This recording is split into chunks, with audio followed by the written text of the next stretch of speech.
Yes, it is in. Right. So,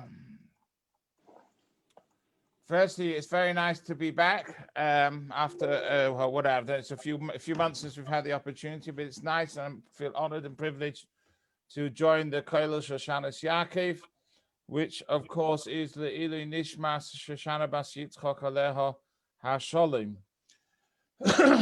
And I hope you're all keeping well, keeping safe, and that there's no new permutations of corona or these an extraordinary situation we found ourselves in, which has given birth to what lots of wonderful ideas like yours. Because why would I ever be giving a share to Amsterdam if it hadn't been for the fact that you set this up in the wake of the difficulties that we had because of the COVID virus? So even there's good in everything sometimes, even terrible, terrible things like this.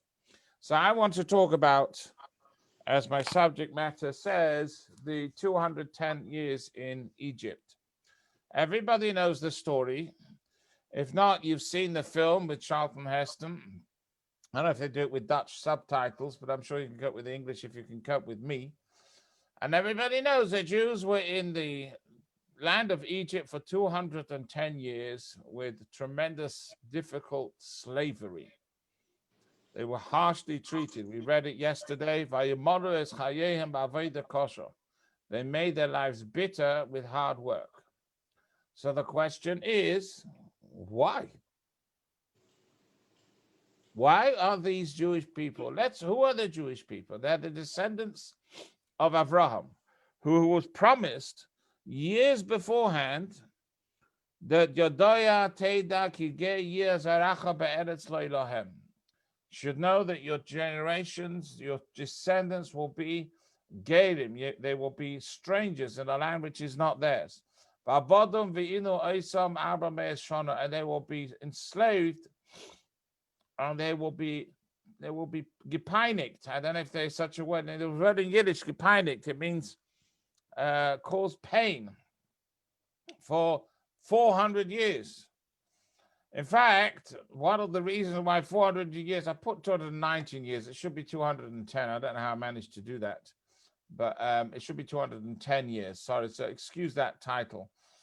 So the question is, how comes they got to be, what happened to the 400 years? One of the many answers is that the Egyptians are so mean to them that 410 years of work was completed in 210. I'm sure this is stuff you know already. But why does this all happen? To say, well, maybe they were bad people. What did they do? Maybe they sinned. What sins? They didn't have a Torah to sin against. The Torah has not yet been given. You have a small number of people in the tribe of the Levites who keep the Torah. So this is the first question. What exactly was the reason for the Jewish people to be in slavery? So this is something we want to examine. Another connection point. What are sacrifices? We talk about sacrifices a lot. We know that the Almighty commands us to bring a sacrifice on a regular basis, one in the morning, one in the afternoon.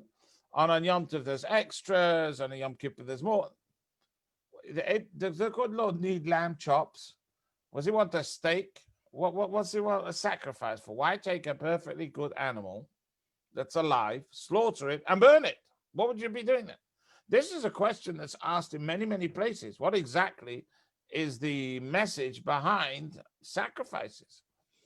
In fact, the Zohar says the Raza de Kurbana Ola Adein Sof, the secret of sacrifices goes right to the top of the infinite being. It's something very, very special. Why? What is it?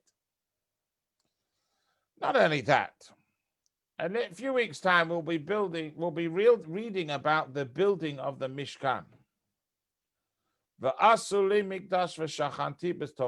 Make for me a tabernacle, which is like a portable temple, can move from place to place, and I will dwell in them. Okay, so what is the mitzvah? What is a commandment? So when you start looking in the halachic definitions of this, you find a difference of opinion. Maimonides, Rambam says, the entire purpose of building a temple is so that you can offer sacrifices. If there's no space for offering sacrifices, you haven't fulfilled the mitzvah of building a tabernacle or building a mishkan. Ramban, Nachmanides, disagrees. He says there's two mitzvahs. One is to build the building, and the second is to offer the sacrifices. If you built the first without space for sacrifices, you've done one mitzvah, but you haven't done the second. But you're still completing one mitzvah.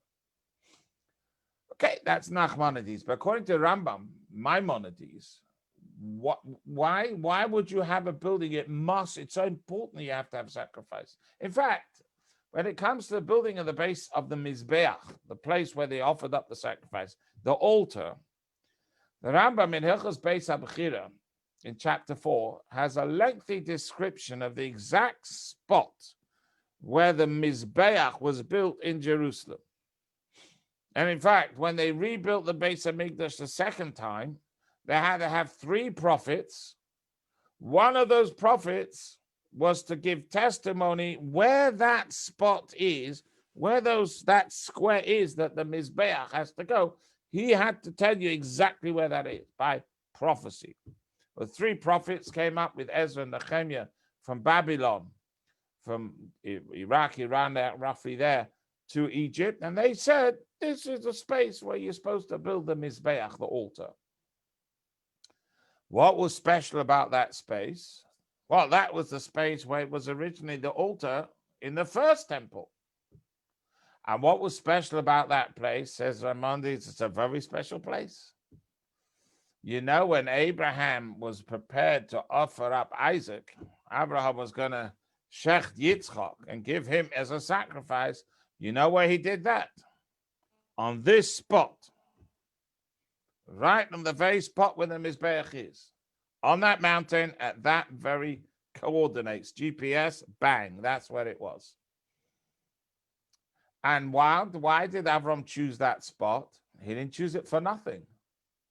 He chose that spot because that was the place that Noach, several generations before, 10 generations before him, had built an altar there. And what did Noach build an altar for? If you look in the Seder of Noach, he built an altar to thank God that he was safe from the flood, from the Mabul. And where did he build this altar? Right on that spot. So Abraham used the same spot. Okay, and where did Noach know to offer up sacrifices just there? Says Rambam, he knew because there were stones still there from when Adam Harishon, Adam, the first man of creation, he offered up sacrifices for the first time on this spot. The stones were still there. So the stones, and said, how did Adam know where to build he's the first guy, you can't go back any further. How does he know where to build this Mizbeach? He said, because God showed him that's the place where he was created. When God first took a shape of earth and made it into Adam and breathed into it life, and it became Ahia Adam Lenefesh Chaya, a man became a living being, that was the spot. So the Gemara says, Adam mimokim kaparosei nivra. Man was created for the very place which in future years would bring him atonement, would bring him closer to God, because that's where the altar would be. So the place where Adam was built, was made from, he made an altar where Noach offered up his sacrifice and he was saved from the flood, which is the same place where Abraham wanted to offer up Isaac, which is the same place that the Mizbeach was built in the Beis HaMikdash years later. So that's very interesting. Why this interest in sacrifices and the history of the sacrifice and where the Mizbeach, why? So that is the second question. Third question. It doesn't stop at sacrifice. You might now say the sacrifices are over. It's not true. In our prayers, we say we wait for the coming of Mashiach, and when Mashiach will come, what will he do? He will build a third Beit HaMikdash. This one will be a Beit HaMikdash that will never be destroyed. First two were destroyed, but the third one will never be destroyed. And then Shom Naaseh lefanecha et korbanot chovatenu k'midim kesidram umusafim kilchatam, as we say every Shabbos in our prayers, that when we get to that third Beis Hamikdash, we will offer up sacrifices the way we used to be. So we're going to go back to it. So this is only a temporary hitch. So what do we have in the meantime? So the Gemara says, Gemara Bracha says, Tfilis keneged karbonos tiknum. The prayers are instead of the sacrifices. What does that mean? A sacrificial offering means you take an animal, you slaughter it. I'm not slaughtering anybody. I'm not offering anything up to heaven. How does a prayer replace? It's a bit like saying, if I borrow from you, if I borrow from Paul, 1,000 euros, and I say to him, I'll pay you back in a month. Comes a month, and Paul says, no, wo de Geld? I say, well, I'm going to offer you a prayer instead. I'm not paying you back the money. I'm going to say a very nice prayer, and I'll do a repetition, and I'll sing it with chazanut, and that will be... Paul isn't going to be very happy. He wants his 1,000 euros back. So the Eibishter says, you're supposed to offer sacrifices, and here we are saying prayers. How does that correspond? Now, you could argue that it doesn't say it's the same thing. It says it's keneged. It's okay, but still I need to understand why. What does prayer have to do with sacrifices? A further point. Let us look at the Mishkan and the Beis Hamikdash, the place where these sacrifices were offered. And when we take a closer look, not at what they did, but how they were built, you notice something interesting. They used completely different materials. The Mishkan was made of wood. The walls are built of wood. It used some metals like gold and silver and copper, but they were just not part of the building. They were part of the furniture that went into the building. Another thing they used were animal skins. So the roof of the actual Kodesh was made up of 3 layers of animal skins with the discussion as to how exactly they were sewn. Years later, this tabernacle served them for 40 years in the desert. It moved around. Interestingly, when it moved from place A to place B, place A did not stay holy, became regular desert. 42 times they moved in the space of 40 years, not all at once. And then they came into Israel. What happened to the Mishkan then? Well, Israel wasn't Israel at the time. It was called the land of Canaan. It took them 7 years to conquer the land and another 7 years to divide it. I always find that funny. I suppose I shouldn't say so, but I find it funny. It takes you 7 years to conquer with battles and with conquering, and there was a lot of energy there, and that took them 7 years. There were loads of kings that lived in the land of Israel as we know it today. And then it took them 7 years to divide the land. Why? Because they're all Jewish. You think I'm living over there? Forget it. I want this piece. No, I don't want this piece. I want that piece. And that's too small. That's too big. There's too many stones, not enough stones. Too much grass, not enough. And people didn't like it. Even before they got to Israel, you got 2.5 tribes that says, we're not going into Israel. Why? There's more grass this side of the Jordan. That's Jews for you. We always have our differences of opinion, which makes life so much more colorful. Anyhow, the fact is, for those 14 years, while they were conquering the land and while they were dividing it, the Mishkan stood in a place called Gilgal. Then they built a more permanent structure in Shiloh. Mishkan Shiloh is now a subject of some investigation as the exact spot, and they want to find out more history about it. But for 369 years, a long time, there was a building in Mishkan, a temple, more of a Beit HaMikdash, more of a permanent structure in Shiloh. It had some of the elements of the Mishkan, but it was a stone structure.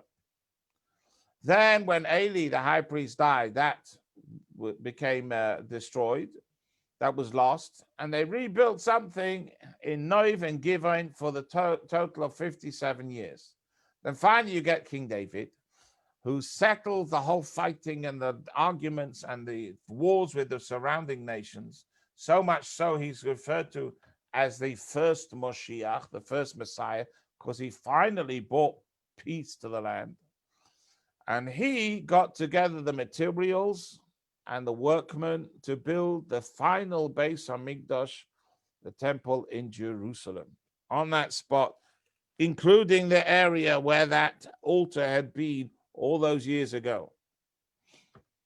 Then God came to him and said, "No, King David, you can't build it." He says, "What are you talking about? I've spent ages getting all the things together and all the artisans, all the workmen. Let me build it." And God said, "No, you are a man of war. Your hands have killed people.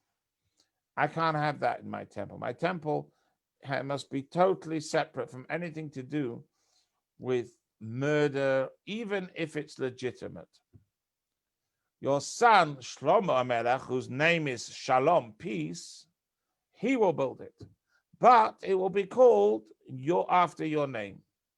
And indeed, when they came to open the Beit HaMikdash, the doors would not open until King Solomon asked that it should be opened in the name of his father, Bavur David Avdi, in the name of David, the servant of the Eibishter. At that point, the doors of the Beit HaMikdash miraculously opened, and he was able to go in and celebrate the inauguration, the Chanukat Beit HaMikdash. Fine. So this is how and what was that made of? It was made of stone. Interestingly, the din is, and it's in the Rambam, in Hilchos Beis HaBechira, chapter 1, he says you're not allowed to use wood in the building. You are only allowed to use stones.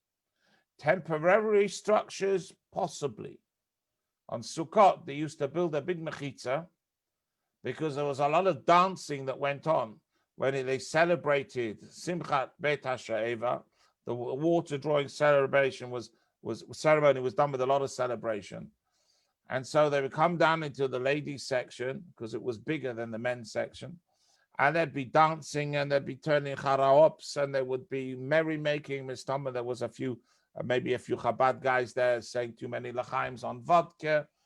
And so it was so the men and the women were, so they had to build a wooden structure like a gallery, Ezrat Nashim, to separate the men from the women. That was made of wood. There was a temporary bima built every 7 years, on which the king would read from the book of Devarim. That was made of wood. But the building itself, there was no exposed wood at all. It was all stone. So why is the Mishkan is a mitzvah to make it out of wood, but the Beit HaMikdash, you're not allowed to make it out of wood. You had to make it out of stone. Why? And there was definitely no skins involved. And finally, I want to take a closer look, and this will spend as a way of this question as a way of introducing the understanding. In Bereshis, it says, in the beginning, God created heaven and earth. Then the Torah goes on to say, the land was very shockingly empty. So, V'ruach Elokim, merachefetz al pnei hamoyim. And the spirit of Hashem was hovering above the water.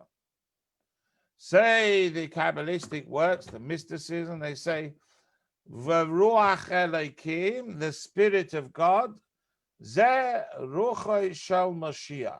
This is the spirit of Mashiach. What does that mean? The world is not even formed, and you're already telling me we want Mashiach now, that there's a Mashiach, spirit of Mashiach, hovering over the world. What does that mean? And to go to all of, to try and give an understanding of this, let me focus again on that pasuk. You see, the works of Chassidus were built up based on the teachings of the Arizal, which is based on the things written in the Zohar, explain as follows. When Hashem first created, this follows on a theme that I've had in the previous talks before. We spoke about this a few times already. When the Eibishter created the world, there was a problem there. God had a bit of a building problem. Wherever there is anything, there is God. So how do you create something when there's only you there? So God had, so to speak, had to create a vacuum, a spiritual and material area where he has concealed himself. There's nothing there. It's like he's a very bright light and you want to light a match. If you light a match and there's a bright light there, nobody's going to see the match. So if you take a dark room, blot out all the light, then you light a match and it becomes visible. So Hashem creates what the Kabbalists refer to as a mokim ponui, a hidden world, an empty space into which he can create something smaller than himself, something less infinite than himself, something which is able to exist because God's presence is concealed. Of course, this is a mammoth task, and it is millions and millions of steps that lead from the level of that's close to God and to the physical existence of this world. And in doing so, God created many different types of levels. One of them was called the World of Touhou. V'ha'aretz ha'isa soyu v'avoyu, tohu v'avohu. That second verse in the Torah. The Olam HaTouhou, there was great spiritual energy, but the world was not capable of holding it. It, if you like, collapsed. God designed it that way. Why is beyond me. But he designed it in such a way that the spiritual energies would be too great for the recipients to be able to receive. So it's a bit like you can have a glass, you can make it a certain strength. If you put cold water in it, it's fine. But if you put in warm water, it's fine. But if you put in very hot water, it's too much and the glass will break. You could also make it tempered glass so that even boiling hot water will be fine. But if you put in molten steel, it's going to break. So a keli, a vessel, must be able to receive its contents and not break. The Olam HaTouhou was one where there was great spiritual energy, but the vessel was not capable of holding it. And the result was there was a crash. There was a breaking. Now, what happens to a glass that's full of water that smashes? Then all the water goes everywhere, little drops. So when God first created the world, there was this energy. There was this Olam HaTouhou, this world of great spiritual energy which collapsed. And what happened to the bits? On this says the pasuk, "V'ruach Elokim merachefes apnei hamoim." The Spirit of God was hovering on the water. Take a look at that word merachefes. It can be split up into Reish Peiches, which is a number. It equals 288. Mace, died. Died means that they didn't survive in their current state. So 288 sparks of tremendously powerful energy were lost. Where did they go to? They went to the Olam HaTikun, to this world. You often hear people talk about Tikkun Olam, fixing the world. In Kabbalistic terms, that means we are looking for these sparks to reveal them as being divine, to bring them back to their holiness. Now, interestingly, 288 sparks came into this world, but 202 ended up in Egypt. So Egypt now has this intense spiritual existence, which is trapped in all the filth and rubbish and hardship of Egypt. So the Almighty looks for the nation that can take something out of that and bring it back to holiness. There's only one group of people that deal in holiness. Hope you don't mind me saying that. The job of a Jew is to take the material world and make it spiritual. The job of a non-Jew is to make the spiritual world. So when the non-Jew is building, he's doing the right thing. If a Jew does not rest on Shabbos, this is a bad thing. If a non-Jew does rest on Shabbos, that's also a bad thing. So says the halakha. You're supposed to be working. Well, it's a good thing to you guys keep this. No, you're wasting your time. You should be working. A Jew? No. A Jew's not allowed to do a whole bunch of stuff which interferes with the spiritual makeup of the world. How do you know what interferes with the spiritual? You look in the book that deals with spiritual things, which is why you find strange things. People translate Shabbos as being a day of rest, and they think, Paul, you taking care of the waiting room there?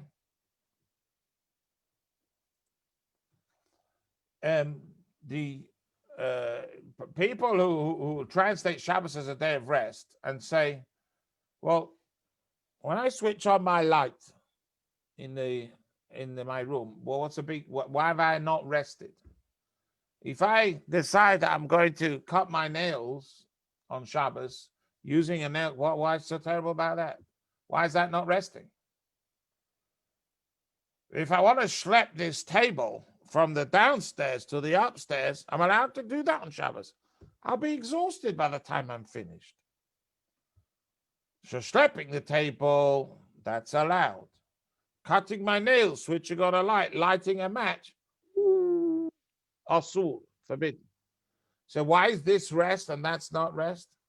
Is the answer. Whoever told you it's about resting? Yeah, there's an idea that you should rest. That's an extra. But the main prohibitions on Shabbat is things that interfere with the spiritual makeup. Schlepping that table does not interfere with the spiritual makeup. Lighting a match does. That's why the Torah says, don't light the match, but you can schlep the table. And yes, there is an extra thing that a person should try and enjoy Shabbos and should be resting. The author of Fiddle on the Roof was a guy who called himself Shalom Aleichem. I'm sure you've heard of Fiddle on the Roof, right? And he said he noticed when he came to America, Jews did their best to hide the fact that they were Jewish. He says, but you could always tell. says, number one, on the whole, Jews were scared of dogs. And number two, they fell asleep on Shabbos afternoon. That's how we could tell Jews. That's what he writes. So you have this concept of sleeping and having a rest, and Shabbos is Rosh Hashanah, Shina b'Shabbos Tainuk. Fine. But that's not the principal prohibitions on Shabbos. So you can see that this is all about our job as Jews to make the world a holy place, a Kodesh place. Asher Kiddush Shanu b'mitzvah. When we start Shabbos, we make Kiddush. This is our profession. So the Jewish people at the times of Egypt already were getting ready for the giving of the Torah. As preparation for the giving of the Torah, they had to extract the sparks of holiness which were in Egypt. And that is the hidden reason why they were there in the first place.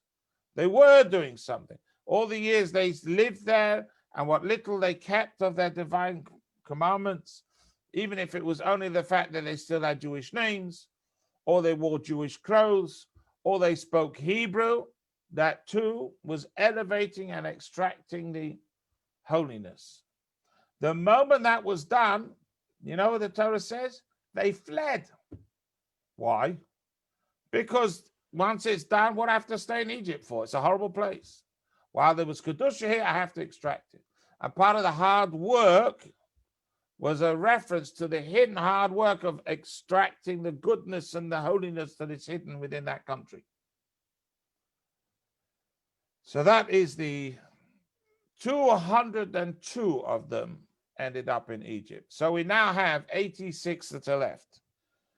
If you read the psukim that we will read in Parshas Boy, it says, "V'gam erev rav ala iton." There were also the added multitude that went up with the Jewish people. And look at that word Rav in the middle. You see that? Rav there. Rav equals 202. Resh base. The Erev Rav, the 202 sparks, went up with them. They left Egypt. They took them with. And with that, they took all the gold and the silver and the entire, they left Egypt as if it was an emptied out sieve, says the Talmud. As if it was like a great big basket which had been completely empty, nothing left. So this is part of the meaning. This gives a bit of understanding. Now, what's happened with the other 86? They're still around. In Amsterdam as well. And this was, therefore, to summarize, the mission of the Jews in Egypt was to extract the holiness and elevate it, elevate themselves, and to the place that is to something higher. There is a law that says you're not supposed to go back and live in Egypt. Why? I don't know of any other land that we are told you mustn't live there. It's halach in the Rambam. You're not supposed to. Rambam, he said, and he actually lived there for 3 years himself, Maimonides.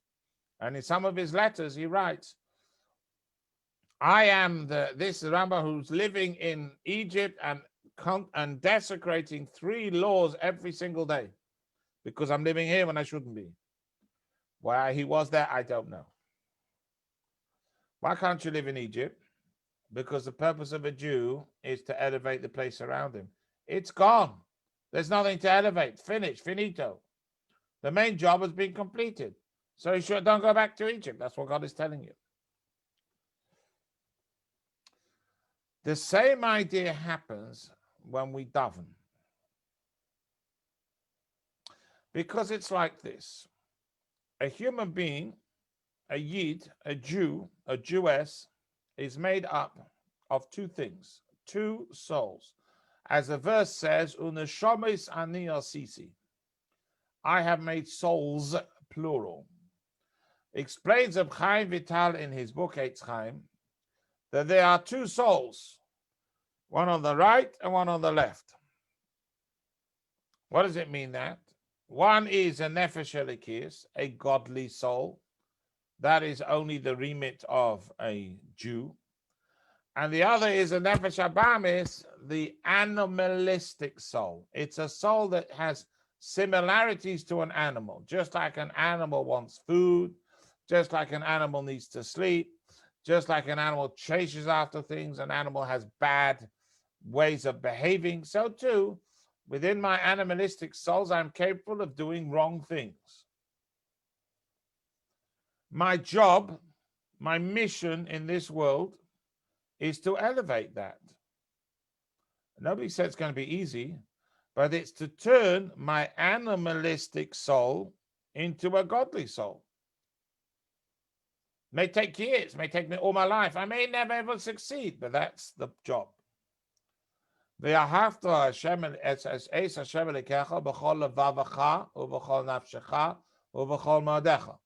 have to serve God with your heart, with your soul, and with your heart, your soul, and your might, your money, your possessions. What's the vavacha? Says the Gemara, levavacha should say libcha. What's levavacha? Bishnei yitzrecha, with both your yetzer, with both of your desires. So the godly soul, they're like two kings fighting over the same city. Each one wants to be the top guy, and all the inhabitants of the city to do what he says. Or like two presidents fighting over the same White House. And the other one wants that he should be the boss, and he should be the one to give instructions, and all the inhabitants of the city should follow me. So to the body is like a city. And the nefesh elikis, the godly soul, wants that all of the body should listen to him. Nefesh habam is the animal soul, wants all the body to listen to him. So they fight. This is similar to what it said when Rivka was pregnant. She was experiencing this struggle within. She went to Shem and Avon. She said, why am I got this struggle? I walk past the place where they are serving idols, and I feel this reaction inside me. Then I walk past a place where they are studying Torah and doing good things, and I feel a reaction inside me. How does these two things happen at the same time? And so the Almighty answered her through the prophets of Shem and Ava and said, no, you haven't got one soul. You have two souls. Shnei goyim bevitnech. There are two nations inside you. When one calls, Jezek comes and Eifel. When one is more victorious, the other one has to step down. If this one loses, the other one comes up. This is how it works. This is the battle we face within.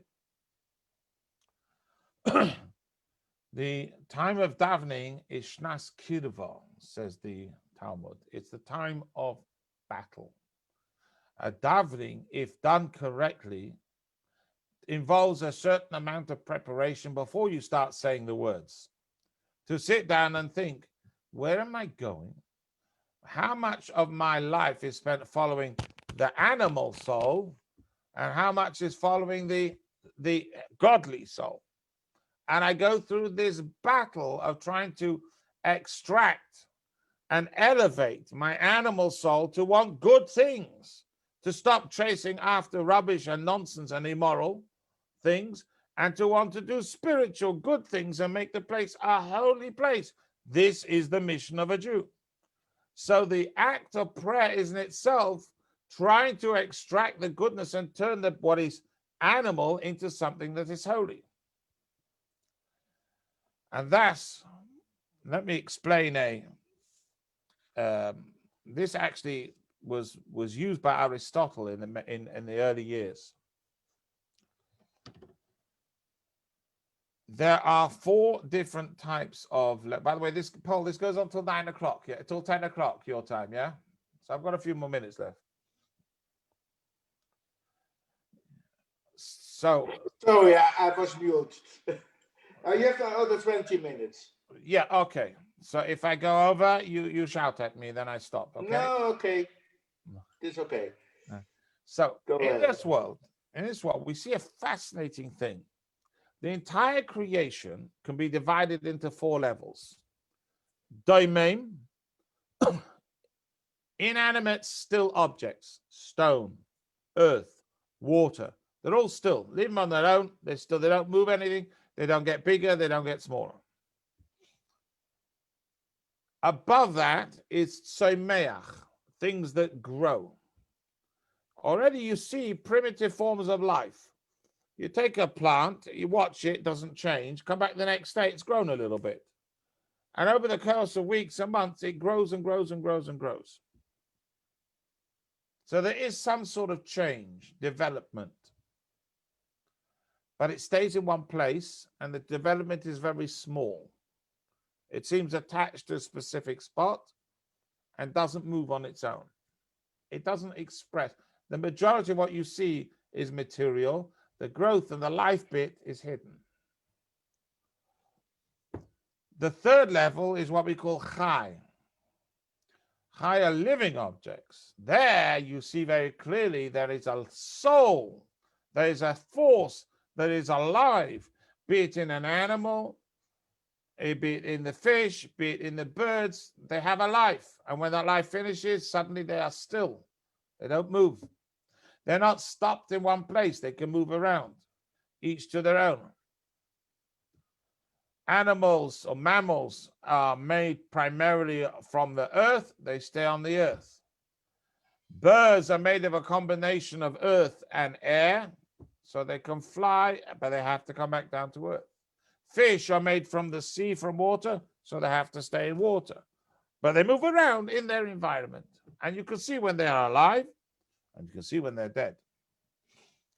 Above that, a higher even than that, is medaber. Medaber is what? You and me. We speak, we communicate. Animals, fish, birds, insects, they do not communicate. They have instinctive reactions, but they don't hold conversations. They don't discuss art and music. Best they can do is make sounds which are either encouraging or they are frightening sounds, either to warn of danger or to warn of closeness. That's basically it. But we human beings, we can be medaber, we talk. As we're doing now, we converse ideas, we think up thoughts. And the ability to communicate is a very, very high level within the soul. We find that even the greatest of the Talmudic sages, and some say that it was also with the Maralmi Prague, Rabbi Yehuda Leoi, who came from Prague over 400 years ago, were able to create human beings. But none of them could talk. Because although they could draw down certain souls and create something using who knows what from the book of creation, Sefer Yetzirah, but they couldn't produce speech. That only comes from God. So we have Daimim, Tzemeach, Chai, and Medaber. Each one has more and more revealed abilities and life force. When I speak, I can reveal what's hidden within me. Till I say anything, you have no idea what I'm thinking. But when I speak, I'm revealing from the outside. It's God's, everything he did when he created. He said, Vayomer Elokim, Yehi Or. Vayomer Elokim, Tache Haaretz Desher. Yishutzu Amayim Sheretz Nefesh Chaya. All in the book of Genesis. All God's speaking. What speech? Revealing that which is hidden within me to the outside. So God is creating a world outside of, so to speak, his existence, where he isn't present or doesn't appear to be present. He's there, but he's hidden. Then, on the other hand, let's turn all this on its head. How does Medaber survive? Medaber survives by benefiting from, and most importantly, consuming, eating, chai, or tzemeach, or daimim. We eat things that are alive, like animals and fish and birds. We eat things which grow, and we eat things which are still, like water. So we are benefiting from levels which are lower than me. How does an animal survive? Either by eating animals, we don't like that, we don't eat such animals, or by eating grass and vegetation which is lower than it. So the animal is on top of the vegetation, but it's eating it and it's nourishing it. How comes that the high level is nourished from the lower level. And then you find that things that grow, where do they grow? In earth and water. So the growing world is nourished from the domain, the lowest world. How does this work? Why is this the case?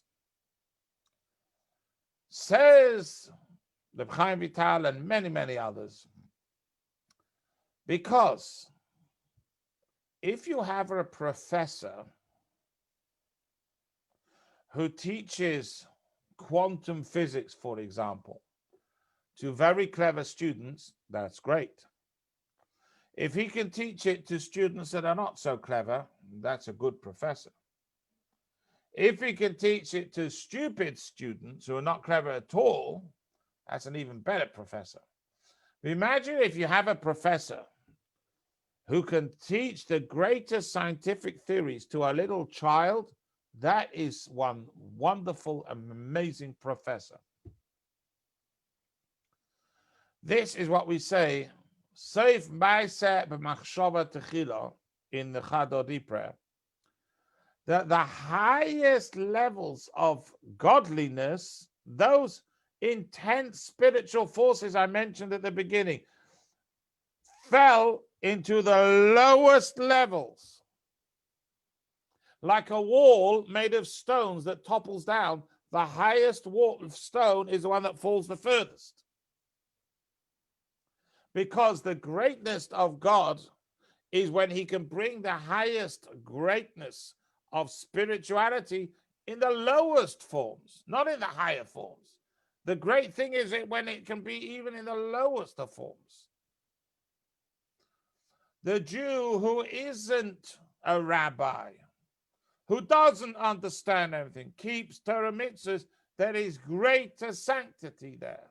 There is greater achievement. There is more fulfillment.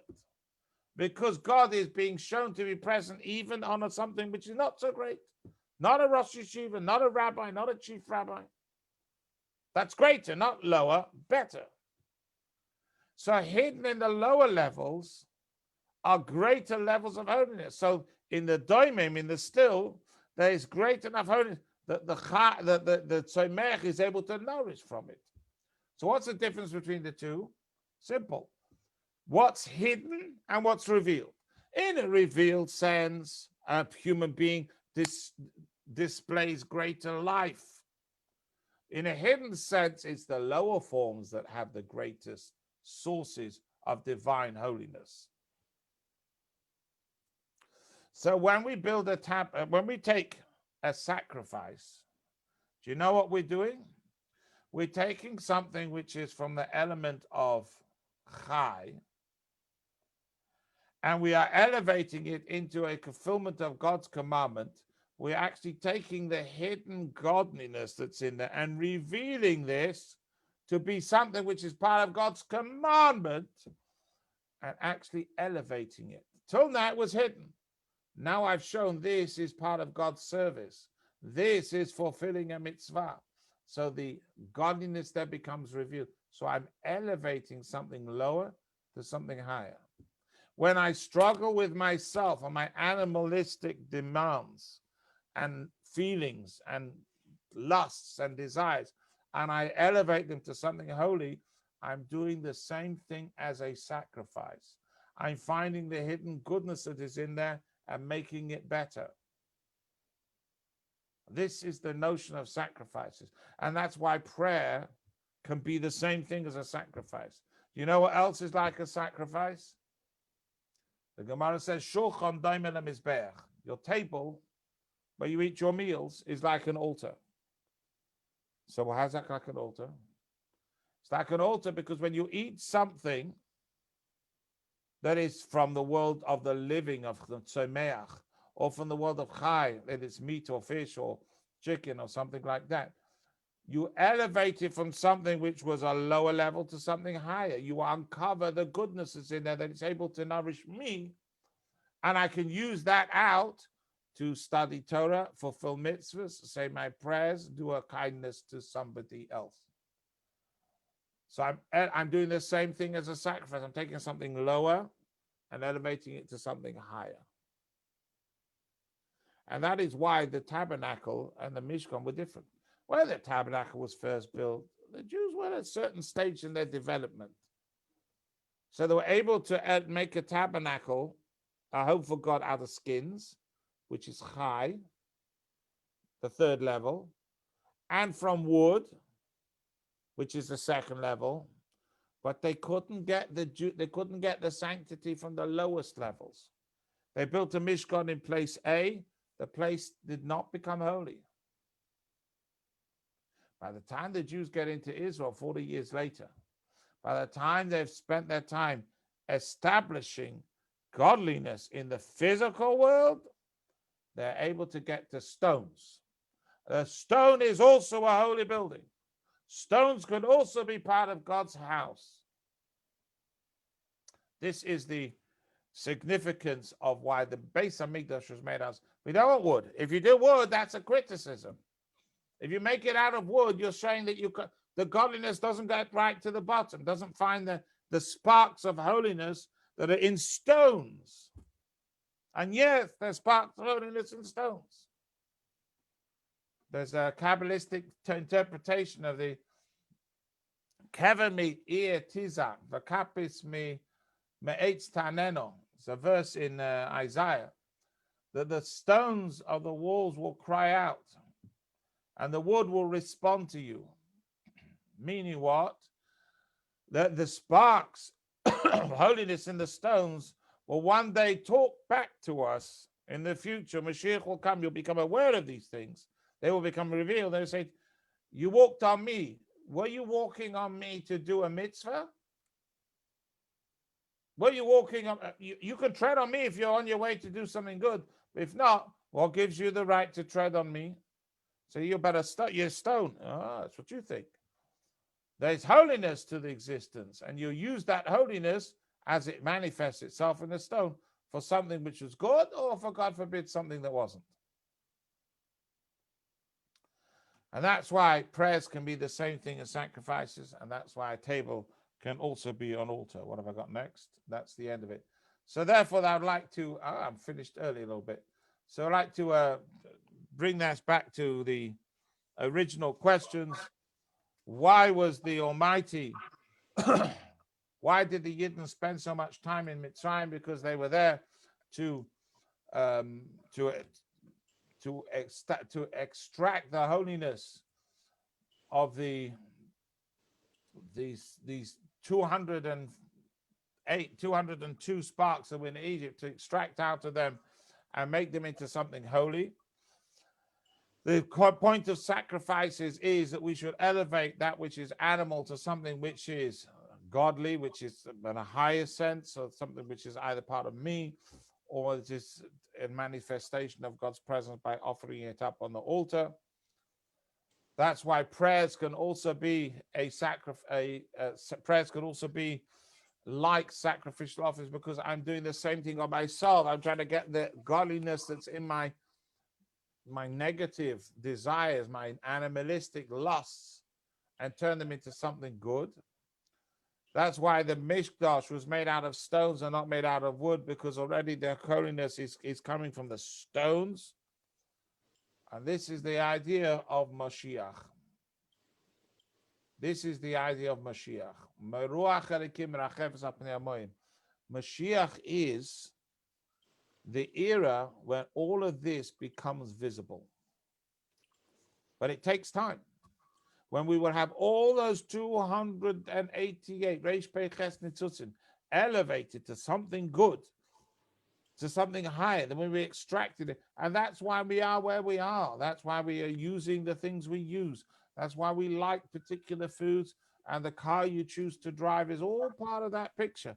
It's your sparks to be elevated to something holy. Have you ever thought of turning your vehicle into a vehicle of mitzvahs? My car is a mitzvah mobile. Why? Because I go and I do mitzvahs in it. It drives me to shul. And while it's there, it has a siddur in the glove box, or a little tub of tzedakah, a little pushka. So why do you have to put a pushka in a car? What's a car is part of godliness. And you can make it into a holy thing. You just have to uncover and reveal the goodness that is there. And that applies to people as well.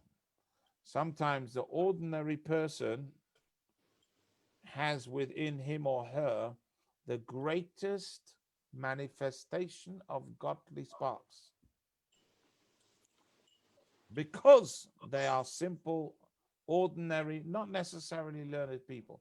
Never underestimate. In fact, the Mishnah in Pirkei Avos says, in the Ethics of the Fathers, have a shval ruach with fnei kol adam.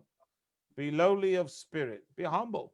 Because that person in front of you may actually have greater sanctity within them than you think you have. And that applies to a non-Jew as well, by the way. Because certain opinions say that applies to non-Jew. We look at a non-Jew, think, I'm for sure better than him. No. Maybe yes, maybe no. Depending, are you revealing godliness in where you are? That is the question. That is the thought. This is the mission. And I was adding one other point. I was driving in Sheffield some months ago, and you get to certain roads, and it usually says give way, right? And then that means you give way to, and the other time it says stop, big stop. So somebody had written on the signs underneath, some yokel had written underneath, stop, and eating animals. They painted it on. So, you know, there are vegetarians in the world. Is being a vegetarian a good thing or a bad thing? If a person doesn't like meat, then what can you say? I hate pasta. My wife has a job with me. I hate pasta. I don't eat any pasta. No, everybody has chicken soup with loction. This guy doesn't. I don't like pasta. So why? So if you don't like meat, you don't like meat. But if a person doesn't eat, likes meat, but decides not to eat it, why? On principle, you're not doing the animal a favor, because the animal is an animal, and the godliness in it is not revealed at that level. But if you consume the animal, you raise the animal to something higher. It becomes part of you. So it goes from chai to medaber. I've used it out for Torah and Tefillah. Wonderful. So you're not actually doing the animal a favor by not eating it, because it wants to be elevated on the spiritual level. Anyhow, I've just come to the end of the hour. Paul, lovely to be with you all. Thank you very much. Thank you very much. You're welcome. Very interesting again, and we hope to see you in the future. Amen. Amen. Good evening to you all. I don't know who you are, but it's Good lovely evening, to see you. everybody. Thank you so much. Thank you.